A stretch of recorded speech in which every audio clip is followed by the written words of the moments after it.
kuwa mkono ambao unalima ardhi, mlango wa kulima, kuwa mshindi, kuwa na uhakika sasa, kuulea mustakabali wa baadaye. Tufanye kazi pamoja na tukue pamoja, kuimarisha Kenya ni jukumu la Farm Kenya. Hello there, this is Farm Kenya Show right here on KTN, and we are starting a process where we'll be looking at coffee planting, processing, and at the end of the day, you know how it gets to your cup. All right, we are in Ruwawa Farm in Kiambu County. We'll be speaking to David Waweru, who is a young coffee farmer. We'll be looking at the whole process as you start in the farm from this little seed until you harvest it. My name is Kelvin Nyakundi. Join me in this series as we get along to get to know the nitty-gritties when it comes to coffee processing.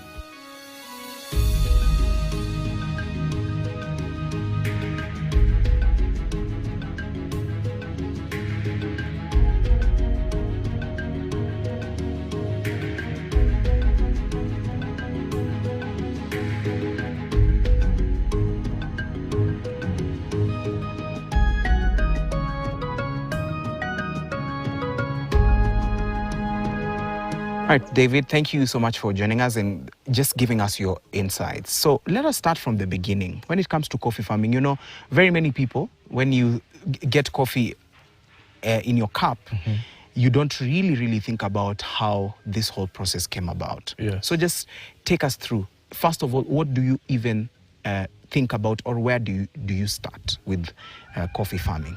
So with coffee farming, you start by designing the farm, getting to know where the land is. I'd prefer you take a whole year so that you can know the seasons of what the farm will experience, so that you can know which side has a flooding maybe area or something, so that you're able to design the farm as per basically as what nature intended. Most people just plant coffee because they want to get money from it, but they don't do the design. So when the climate change issues come into the farm, you find that the farm, one of the farm areas is affected because there was no design process which took beforehand. But as for Ruwawa, we've been doing it for 4 generations now. So this was designed by our great-great-grandfather, who basically was able to now be there for a whole year in the farm, and was able to now find the right varieties for the right climate and also for this elevation. Yeah. All right. So thank you so much for that. Now, when you look at the soil, the type of soil that you should plant your seedlings in, just give us a little bit about that, because many a times, remember, we have different seasons and we also have different climates for different regions. So just give us a little bit about the type of soil. Okay, there's 2 ways to look at it. There's a way where you could have your own nursery, where you're trying to actually set up a nursery in a space where there's never been coffee, or you can just pick now the seedlings from the seeds of the coffee, which fall down under the bushes.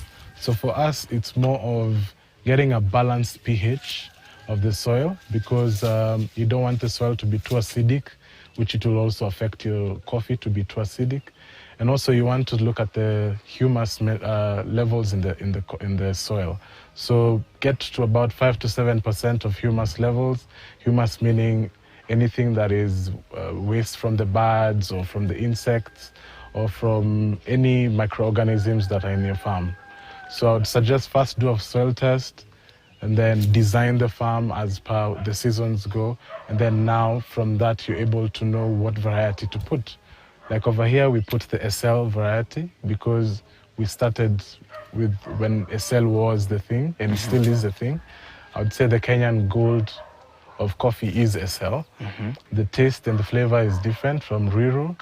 So even though the Ruiru has hybrid capacities of like drought resistant and stuff, we still prefer using the SL because the practices that we've instilled have always been there and has always worked for us.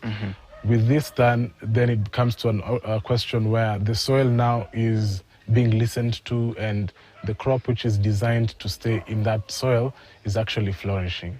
So that's basically the whole design process. Okay. Yeah. So still on soil.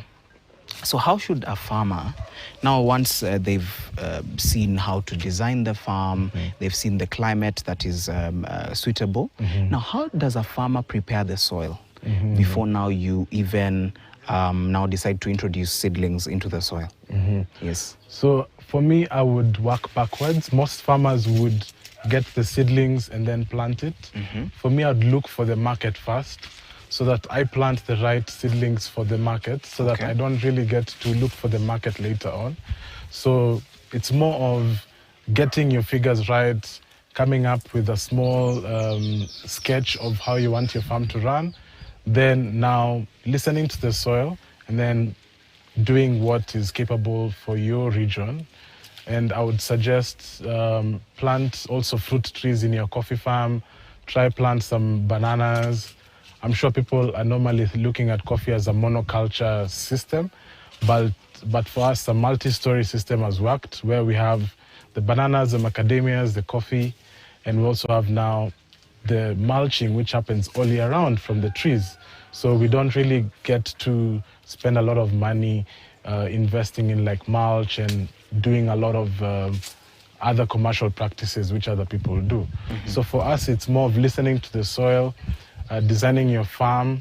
I would suggest maybe don't strain your farm too much.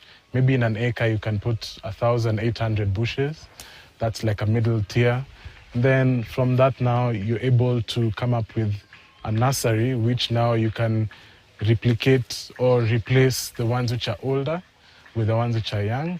Then with that now you're able now to teach your staff the system of this tree grows to this time, then you're able to come up with a chart for them to follow. The soil issue is very big in Kenya because one of the main problems in Kenya is soil quality. So you'll find that we don't listen to basically the soil, we listen to the advertisements of do this, spray that and do that. But you notice that when those kinds of chemicals are pulled out of the market, it gets a farmer into a financial dilemma because the variety has already gotten used to this type of chemical. So you now have to go back and look for other chemicals that you can sub-use for that. And for that, it's not sustainable. Yeah. All right. So still now that you've mentioned, we've spoken about now the seedlings. Now let's look at also the seed and nursery stage when they're still very young. Yeah. So first of all, where can a farmer source for seeds, certified ones for that? And then now from there, we can look at how you make sure that these seedlings are well taken care of. So first of all, let us start with even the seeds. Where can a farmer source for the seeds? I would say the easiest way for a farmer who just wants to start would be sourcing it from an already existing coffee farmer who already has the knowledge, so that they can also not just get the seeds, they can also get the advice which they need in the long run. Coffee Research Institute is also a space where you can also get your seedlings, but you'll find maybe sometimes they're over. So it becomes a question of where can I get this, where can I get that? So it's more of now getting in touch with where your coffee comes from, getting to know who the farmer is, so they're able to also give you seedlings which will last and which have also been naturally selected to be very maybe high in yield or very productive. So I would suggest get seedlings from farmers who are already doing that practice. Necessarily, it might not say that it's certified because the farmer won't give you the certification, but at least they will give you basically like a startup where you can actually start from. And from that now you can build your own variety base and your own bushes, and then now you can visit now the lab and find more properties about your variety. Okay. Yeah. Now, let's move and look at now the seedlings. They've stayed at the nursery, if they have. Yeah. So how long should they stay in the nursery before now you transplant them and now bring them into this kind of ecosystem? So it depends with the kind of variety you have. With the hybrids, it will take shorter Basically, a seedling would take 3 years for you to have your first harvest. But if you're planning to propagate it, you could stomp it on an already existing bush like this one, where it's a bit old, so you cut it off and then you graft it on it. That way you don't have to now buy the seedling from another person and then come and wait for another 3 years and all that. So it's more of coming up with a system which works. And for us, it works when it works when it's a natural selection, where we identify the strongest seedlings, and those are the ones now who get propagated now to the farm. All right. Yeah. And also, when it comes to watering of this young coffee, that is not, the coffee bush that is not really very well matured, Yes. how is the watering supposed to be? Okay, so first of all, I would suggest you don't use water from the river because you don't know how many chemicals have gone into it. Most Kenyan farms are based on a river line because we use wash process, so we need the water. So you'll find the wastewater going back to the river. So I'd suggest get a community borehole or basically have your own personal borehole. Do a pH test. Water is very, very important in coffee, from the farm level to also now the customer level and drinking it. So you have to know what minerals are in your water. And for that now, you're able now to come up with a schedule of watering. Most seedlings and nurseries would do it maybe thrice or 4 times a day, but it depends if it's shaded or unshaded. As you can see, like in our farm, we have a bit of other macadamia trees and fruit trees, so it's semi-shaded. Why? Because we've noticed that shaded coffee actually has better quality than unshaded coffee. Why? Because of the ecosystem, because of the temperature control, because of just the shade and the mulching earlier. So with that, then you're coming from a nursery where you were doing shaded, then now you introduce it to also a farm plot where it's similar, so that they don't get into shock and be like, okay, there's too much sun for me now. So it's just like a baby. So you take care of it for 3 years, they start teething. Then if you take care of it well, you can live with them for 100 years. That's good. That's good to know. So when it comes to, now let's move to the field now, in the farm. Okay. Now, you mentioned about the different spacings that you're supposed to Exactly. if maybe you want 800 bushes. Give us a little bit about the spacing. How should it be, and how separated can they be? Okay, so the shaded now will come into the capacity of what your soil can handle. So you can't do spacing just because you have land. It needs to come from now the lab test that you're gonna do, which is now gonna tell you the capacity of how your soil quality is, how many bushes it can hold, so that you don't want to strain the land and basically it becomes barren after a few years. So it's more of now, you can do a 2x3, you can do a 3x4, 4x5, depending on the size of the land you have. You can also even grow coffee in a bucket. So you can grow it in your balcony. It doesn't have to be something so prestigious like we need this, we need that. You can grow it basically. So for the young people, this is something you can grow from your balcony. You can start drinking your own coffee. You can start making basically farm-made decisions, and it can be a business for you. You can leave it for the next generation. Yeah. All right. And now just on what you've spoken about, when it comes to planting your own coffee, how do you prepare the hole that you're going to put the seedling in? Okay. And how do you make sure that the hole that you've put the seedling in is well enough to hold it even as it grows? Okay, so now that will be based on the spacings. Yes. Let's say you'll create a hole and then you have a debe of manure, dried manure on there. You will leave the hole to at least breathe for about 3 days. Then now you'll apply manure a little bit, then apply some soil, then apply now the seedling. Then on top, you'll be able now to put the topsoil and a little bit of mulch, if it's straw or hay or dried leaves, so that at least that temperature which is there can be controlled by the mulch. And also when the roots grow, they also get to find food, which is the manure underneath. Yeah. All right. And speaking about temperature, when you look at the different seasons that we have, you find there's a time when there's totally, absolutely no rain. Yeah. It stays for a very long time. Yeah. Now, as a farmer who has just begun planting your coffee, your seedlings, during this period, what do you need to do? And how do you make sure that you balance the temperature between different seasons? So what you can do is basically you can adopt the multi-story system where you will grow your seedling and maybe a banana tree on the side to provide shade. Even when it's growing to an adult capacity, they'll still have the nutrients coming from the banana. So this will basically create a climate resilient shield around your coffee seedlings. Therefore, you won't have leaf stroke or maybe other diseases which come because of too much high temperatures.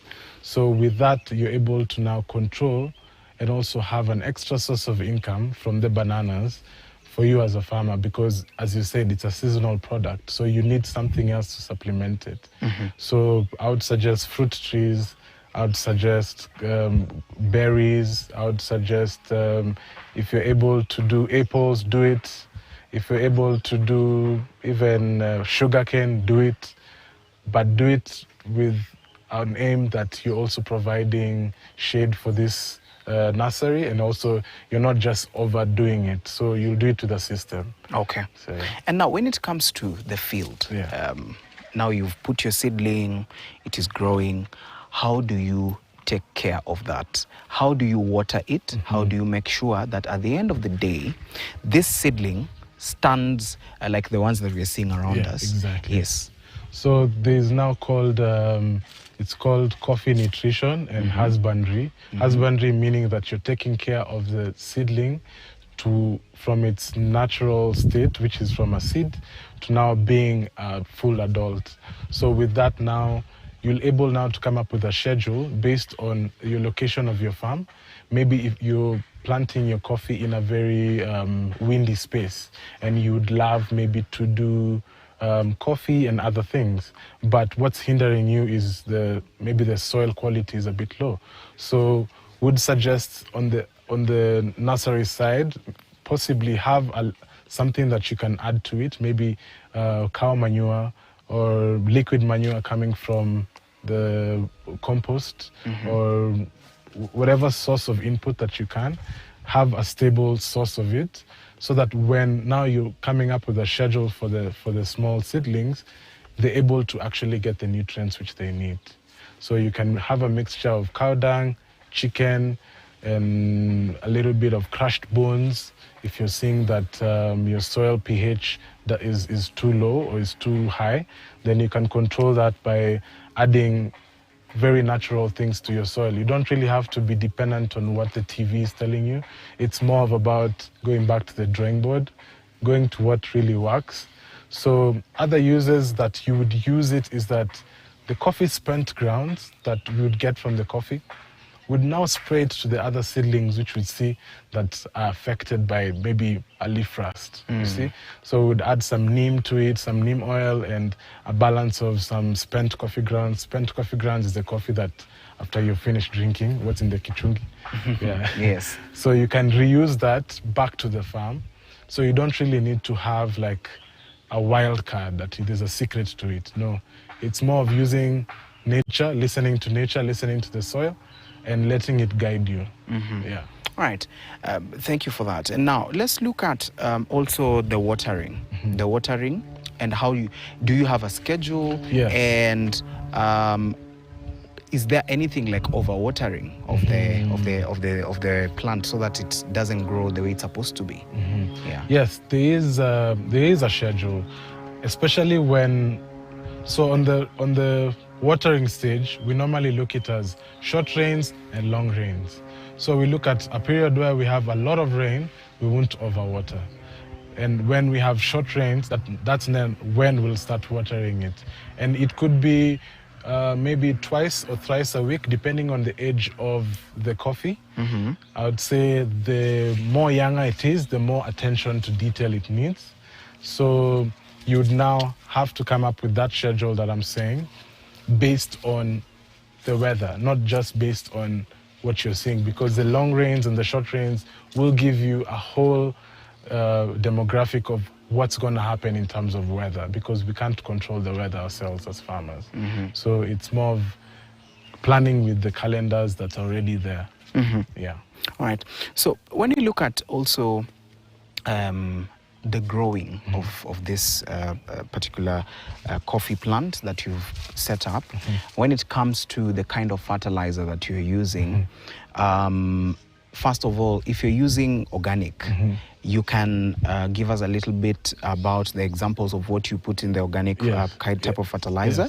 And also, if it's chemical fertilizer, you can also advise on what really a farmer should use. Okay. Yes. So on the organic side, I would suggest you have a circular engine so that you can actually have a circular economy in your system, because organic farming is very stressful when you don't have the cash to do to feed your farm and do all that. So for us, we opted to set up a system which involves us having a biogas system where we reuse the waste from the coffee with the pulp. We mix it with cow dung, and now we feed the system. Then from feeding the system, we're able to get gas, which we use to cook for our employees. So we've eradicated a nutritional problem. And then secondly, now you're able to have that liquid manure, which we produce about 200 liters a month. Now that itself becomes now the concoction, which you use now in the farm. Now that decreases your fertilizer inputs or chemical fertilizers up to 70%. And at the same time, you'll save about 15 trees, because now you're using regenerative agriculture. You're reusing this liquid fertilizer back in the farm. Then if it's a biogas system, I'm sure you can pay it between 16 and 18 months period with an organic setup. And then from that, now you're able now to gain more income, because now you're feeding the coffee, you're feeding the fruit trees. Now you're also getting a buzz, so there's a sense of tourism. Guys want to come check your farm, like what you guys are doing now. And it's something that is a joy for every farmer. So I feel like for synthetic fertilizers, it's more of what are you looking for? Are you looking for something which has high nitrogen, phosphate? Are you looking for something which is more a little bit off market, but it's not fully synthetic, but it's a mixture? So with that, I would say the synthetic fertilizers and chemicals, you can never dictate the price in them, and you never know exactly what's fully in it, and your plant gets dependent on it. But for the organic fertilizer, you can sell it, you can produce green energy, you can feed your people. There's so many things that you can do that you would not have done it with chemical fertilizers. You see? So with that, we're able now to have a sustainable farm, and we're able now to even pass it down through a generation. Exactly. Yeah. All right. So the last question as we now wrap up to go for a short break. When it comes to pests and diseases that affect this particular type of crop, what are they? And if you've experienced that, how did you come out of that? Okay. So I came up with a way how to eradicate some, or to make some insecticides using coffee per se, the waste of coffee. So I was able to come up with basically fungicides, which is a mixture of the coffee waste and some mixture of neem. And we're able now to come up with our own system where we are not dependent on the chemicals which are coming out, but we are the ones who are making it. So look at it as thinking outside the box and being the box maker. So now being the box maker is better, because now you don't have to really think about the box. It's already gonna be made. So we decided that any problem that we have, like coffee leaf rust, it's a fungal problem for SL. So we'd spray now the water mixture, spent coffee grounds, and the neem, and would see it going. But in commercial sense, there is no specific medicine which actually can eradicate it. So the only thing that you can do is pluck out the affected leaves, go bury it in somewhere far from the land, burn it, so that that fungal infection does not spread to the farm. But for us, we said, okay, if we do that, we're going to lose a lot of leaves, where we should not even convert into any beans. So let's think of a way where we can come up with natural fungicides. Then now we came up with other insecticides and pesticides that were introduced now to the farm. So we looked at it in two stages. We looked at it as on a biological phase and also on a chemical phase, where we were like, we could introduce some insects or some pollinators to eradicate this, but you'd find that the fungal infections and stuff, it's more of something microscopic. So you have to come up with a way how to either control it or a schedule where you can follow until it actually dies down. So with that, we were able now to come up with recipes which we use in the farm to basically act as a foliar fertilizer, act as a bio boundary, act as basically as an aid, as a first aid agent for the tree, because now we kept looking at the tree as a living thing, and we found out that if we listen to it, it can actually heal itself from what is actually getting from it. All right. Yeah. All right, thank you for that. You've heard from David himself. We're going to go for a short break, but don't go too far. We'll be back with more. Remember, we are looking at coffee farming.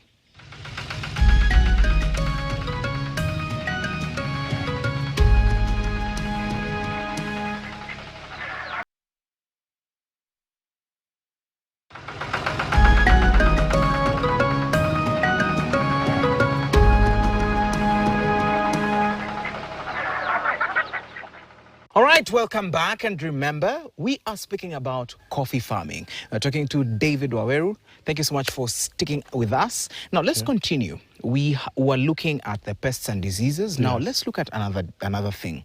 The seedling has grown. First of all, you can give us, you said 3 years? 3 years. Yeah, so within the 3 years, what are we expecting and what are we looking at in terms of taking care of this particular seedling or taking care of this particular plant? Okay, so for per plant, I would say you would require maybe, I would say 12 debes for that period. 12 big debes, not just a debe, so that you're able to pump up the nutrition.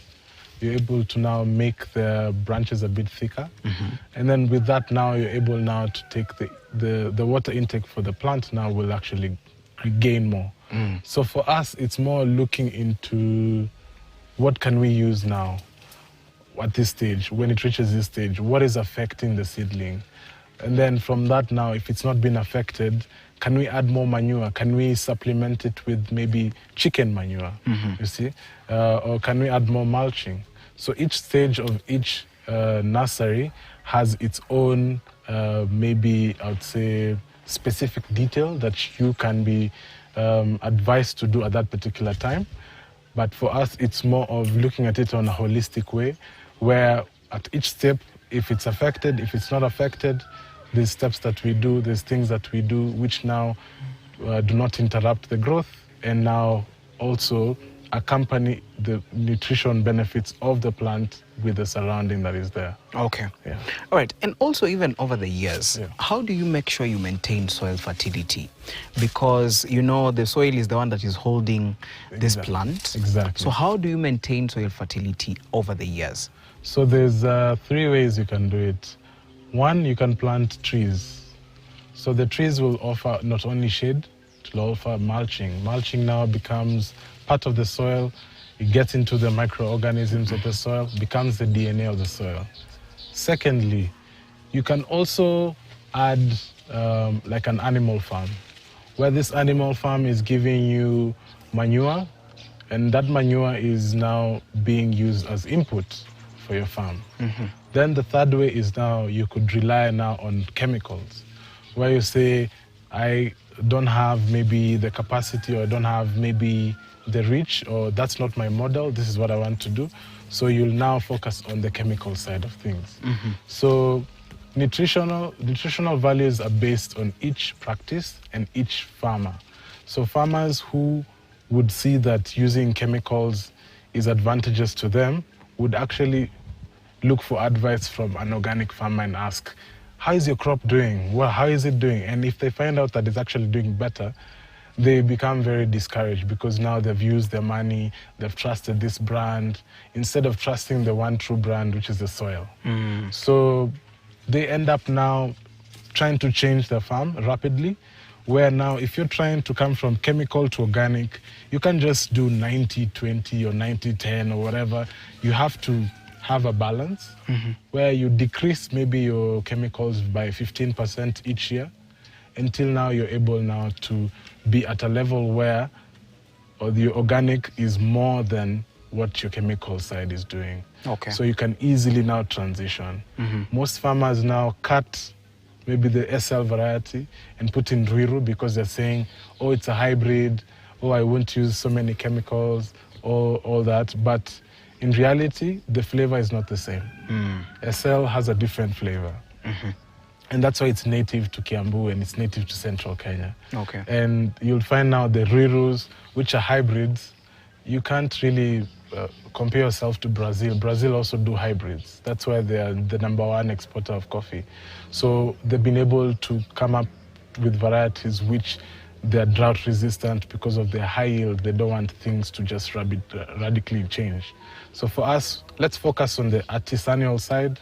Let's focus on the Kenyan Gold, which is the SL variety. If you want to graft another SL. Who said you can't do it? Yeah. Okay.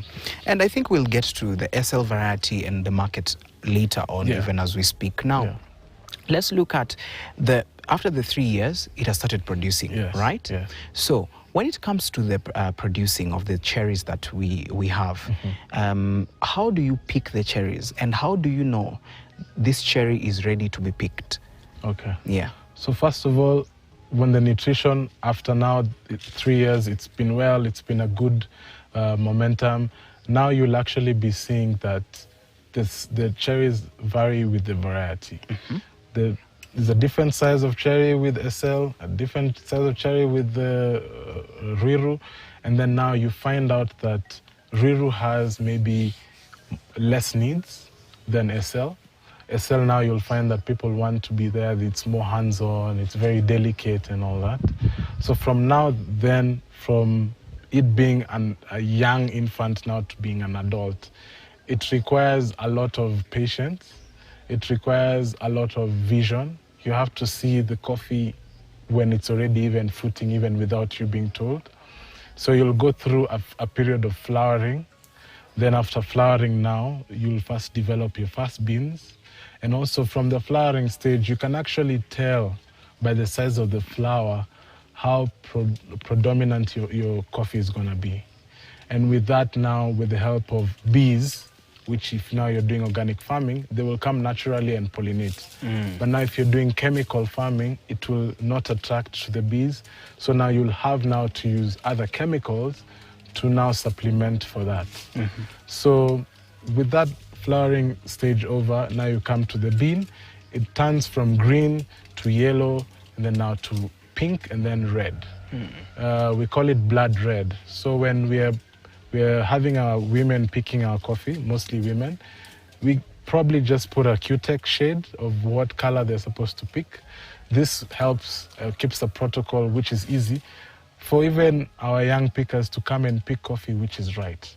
Because you want to pass down the information of how to pick coffee very easily by teaching them using color. Because sometimes you'll find there's a language barrier, or you'll find like there's a lot of barriers, maybe unforeseen barriers.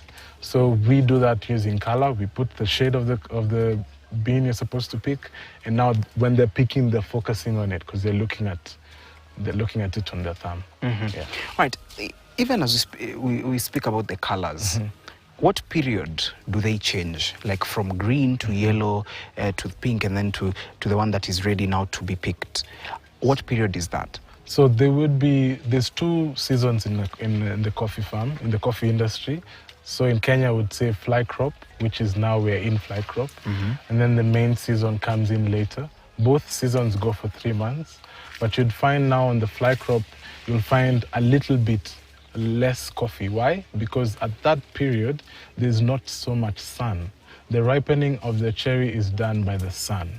That's why when there's no sun, most coffee farmers are like, I have coffee in the plantation, it's not ripening. We need the sun. So we need the sun, basically. And where we are as Kenya, because we're in the equator, with the full sun, the coffee is able to ripen all evenly at one go. So you'll find one tree, like now you'll find, because there's no full sun, you'll find one cherry, one from this one, one from this one, one from this one. So with that now, it makes you now be going back to the farm and doing it. But when you have full sun, you'll start seeing like a whole tree slowly convert itself from green, yellow, pink to now red. Okay. Yeah. And now, even as a farmer is ready now to harvest, the how-to when it comes to harvesting, take us through that so that at least a farmer who is out there can just have a perspective or an idea of what usually happens, or even someone who doesn't know.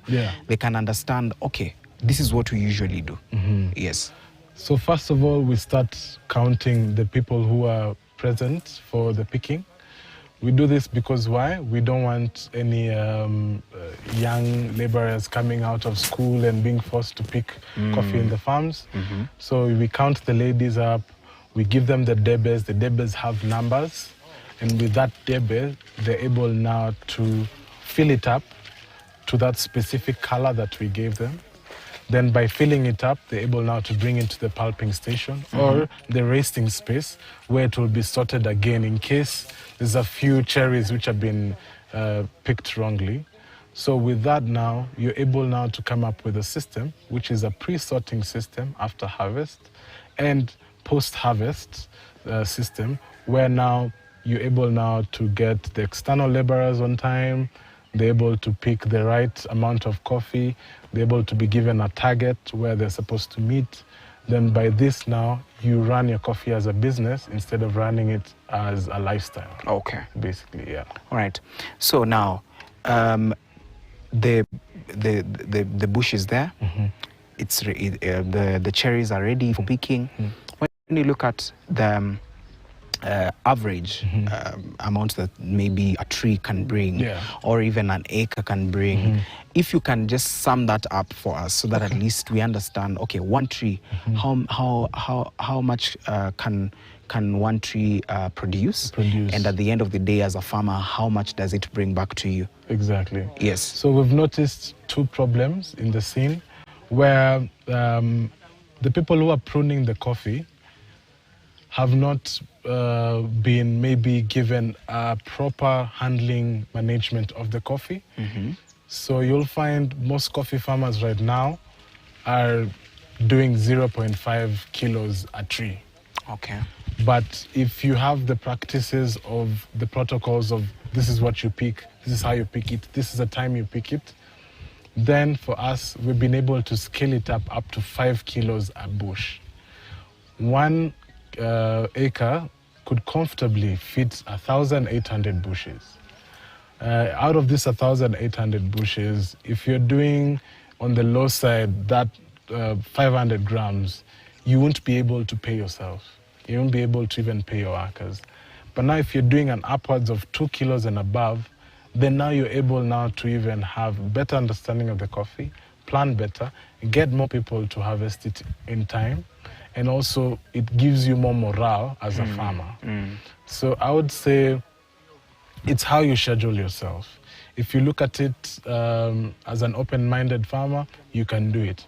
But if you're following traditional methods, looking for new things to do, it won't work. You have to have that vision of, okay, maybe my picking practices are wrong. Maybe let me have like a short training for my pickers. You know, in the coffee farm, we basically sideline these people who normally pick or drive or be involved in the scene, but they're the most crucial people. So if you offer training to them and feed them and offer them a sense of a family, then they will never leave. So it's more of a mindset issue, and at the same time, it's more of you understanding what you have, your capacity, and then putting protocols, easy protocols, which now you yourself can also leave and go do something else and it will still be done. So that's where the disconnect is, where the practices are not being practiced the way they're supposed to. They're just there as a precursor for us to get beans. But there's a way you're supposed to prune coffee. There's a way you're supposed to handle even this bush, okay? It's supposed to be like this, not like this, you see? So there's that, the handling of it, which now is very crucial because you'll find maybe a picker has been cutting onions, then he comes and starts picking your coffee. Maybe he was from the farm or he's from the house. So you'll find the coffee cherries are smelling like onions. You're like, who is this? So you'll find a taint inside your farm without you having protocols which you could have actually integrated into the farm, like wash your hands before you touch the beans, make sure the beans are picked early in the morning, so that, why early in the morning? Because the buds normally open up the stomata of the coffee when the sounds are normally, the buds are chirping. So you'll find that's the most active time of the coffee plant. So it will be easier for you even to pick it. You will just twist it. You won't just even pick it. It will be just a twist. And you'll be able to get what you need from that. Okay. Yeah. Thank you so much, David. Very, very insightful. So, you've picked the cherry. Now it's time to, between you and where it's supposed to be taken. So what usually happens during that time? And do we usually have waste that comes with that? And this waste, how does it come about? And also you can also speak about storage of these cherries, if they're stored, and how should they be stored, even up until the place where now we are looking at this cherry being transported. Okay. So first of all, after now you do the selection, you've picked the coffee, you now take it, it depends. If you want to do a natural process, people call it mbuni, but mbuni is basically a mixture of unripe and ripe. Natural process is basically one specific set of ripe cherries, uniformly colored. Then now they're dried on African sunbeds, and basically we use the sun to dry our coffee, so it's not a mechanical drying.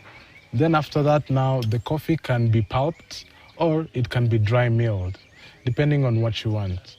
If you're doing a wash process, you can pick it up, and as soon as 24 hours are done, make sure you go and sort your coffee. We use water, so we soak it in water, remove the floaters, those are called floaters, the lights. Coffee is more of a density controlled kind of bean. So the heavier, the bigger the bean, the higher the quality, the higher the grade, basically. And you want to achieve that. So by that now, when you've done all this nutritional chart, you'll be able to approach yourself into a situation where you're picking a lot of P1. P1 is meaning parchment one. So coffee at this stage is called coffee cherry. And from coffee cherry, now there's parchment coffee, which is P1, parchment coffee.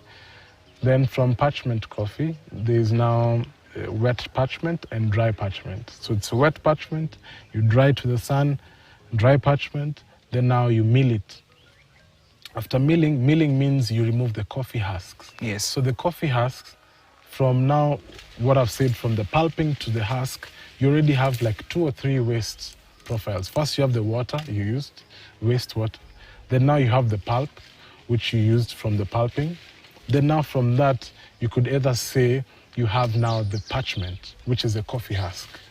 Then from that now, you'll be able to reuse the 3 elements, either as a farm input. You can add cow dung, put it in your biogas digester, produce gas, and produce your own fertilizer, or you can mix it up with chicken food, chickens love it, or I'm in an organization called Center for Circular Economy, where we valorize spent coffee grounds to even make battery capacitors for cars. We can make biodiesel from coffee. You can start your own petrol station, run from coffee.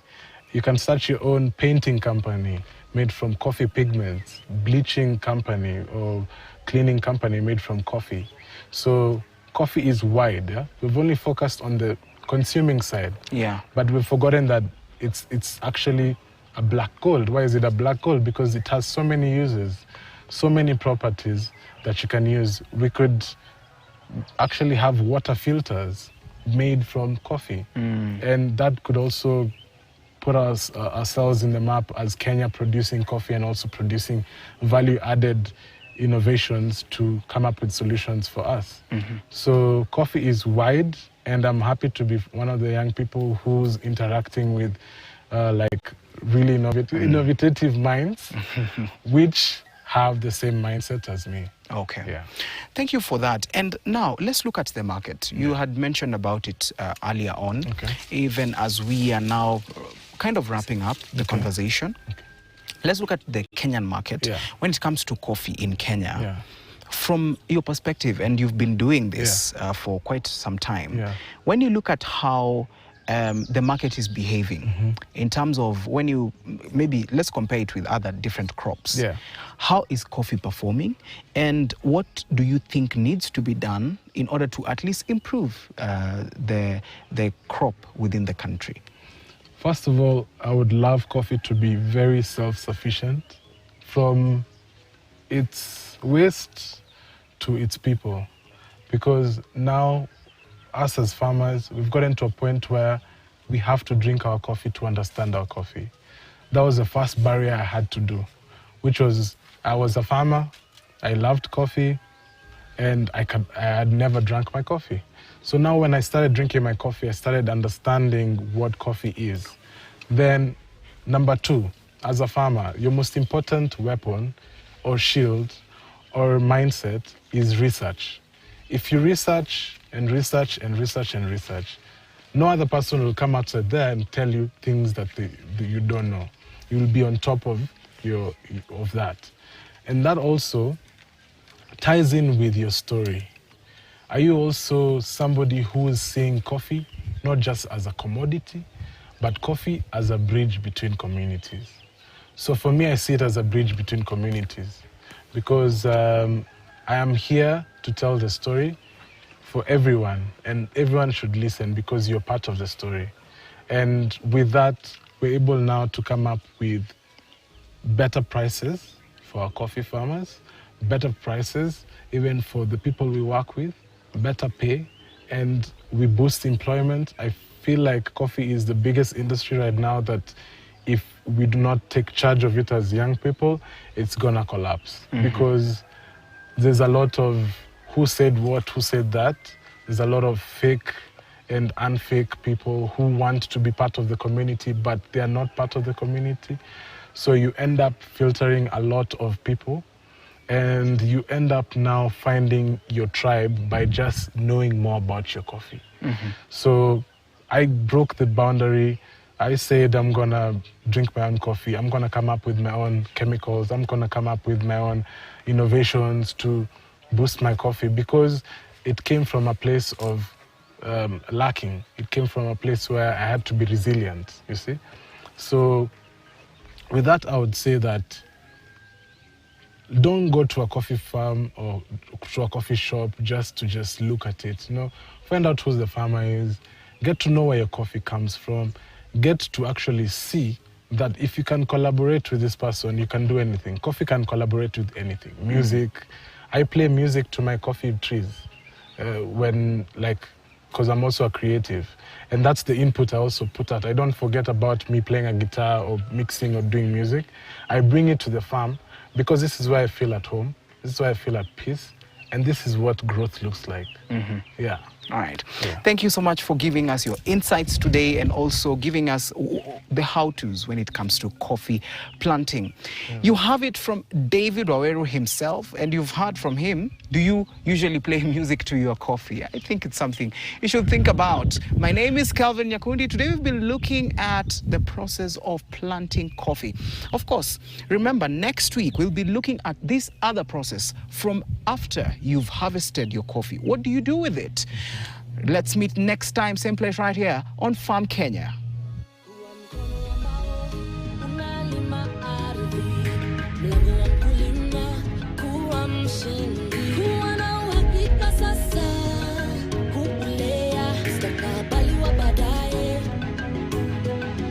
Tufanye kazi pamoja